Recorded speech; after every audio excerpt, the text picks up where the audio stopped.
आज मैं आई थी शायर और मुझे कुछ चीज़ें चाहिए थी पंसार से और साथ में मैंने बेसन और चीनी के लिए बॉक्स वगैरह भी लेने थे, रमज़ान आ रहा था।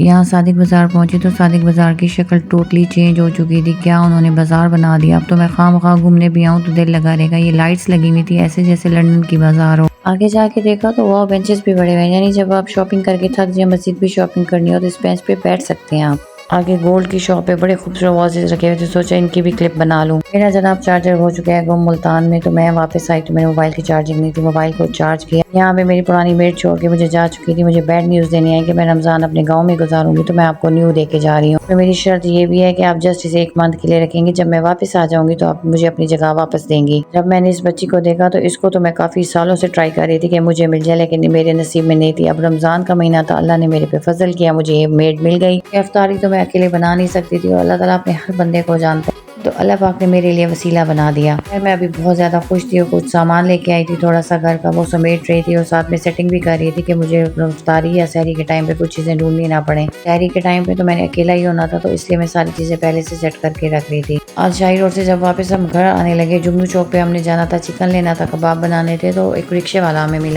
शक्ल से बिल्कुल भी वो अच्छा नहीं लग रहा था, लेकिन रश इतना था, कोई भी रिक्शा नहीं मिल रहा था, तो मैंने अपनी सिस्टर से कहा ये रिक्शा ले लेते हैं। हम जैसे ही जुगनू चौक पहुंचे, हमने कहा भाई आप वेट करिए, हम चिकन लेके आते हैं। तो आगे से कहता जल्दी बनो यार, वाला जल्दी है भेजो, मतलब कि जल्दी जाएं यार और जल्दी आना। मैंने कहा कि 1 मिनट आपने क्या कहा है।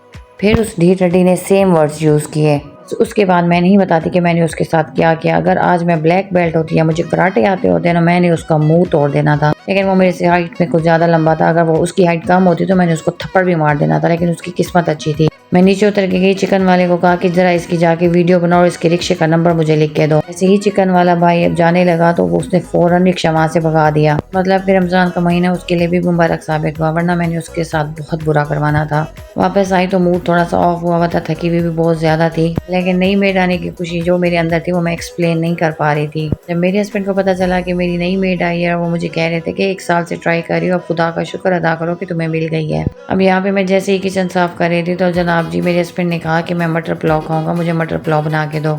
एक तो मैं इतनी ज्यादा थकी हुई थी, मेरे से सामान सेट नहीं हो पा रहा था, ऊपर से मोमिन साहब आ गए कि आप हमारे घर से टैंक चोरी लाई हैं, हमारे टैंक वापस दें। चलो, एक तो वैसे मैं रिक्शे वाले के साथ करके आई थी, ऊपर से ये सर खाने आ गया था। अपनी बहन को ले आया कि हमारे टैंक ये ले आई है, इसे लेके जाओ, हमने भी रोजा रखना है, हमने भी टैंक पीना है।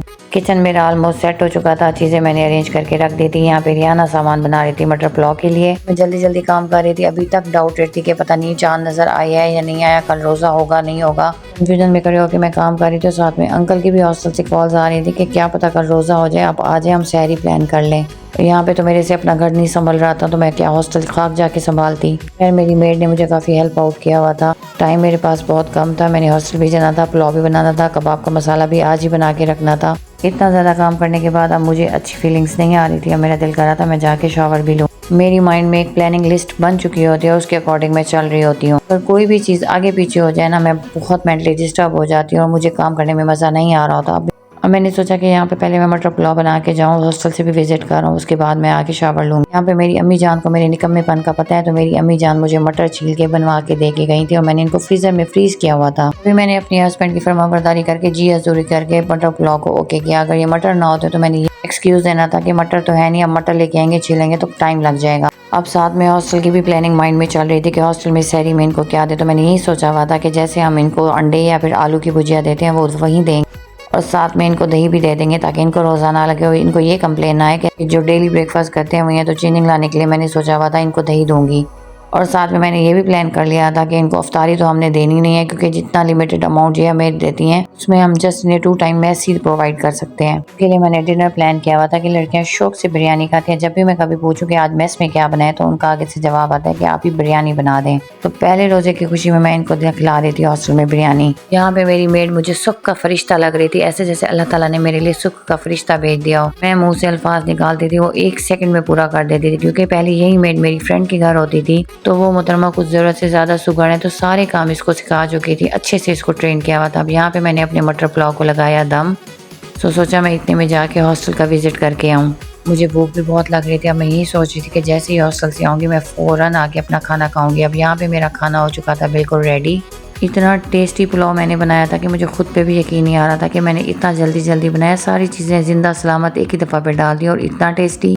शुक्र है अल्लाह ताला ने मेहनत रंग लाई। अब यहाँ पे मैं जैसे ही खाने से फ्री हुई तो रियाना को मैंने इंस्ट्रक्शन दी हुई थी कि कबाब का मसाला बना के और रख के जाए। यहाँ पे रियाना मेरी इंस्ट्रक्शन के अकॉर्डिंग सारा कुछ रेडी करके गई थी। मैं जाके लूँगी शावर और अब हम मिलेंगे नेक्स्ट व्लॉग में।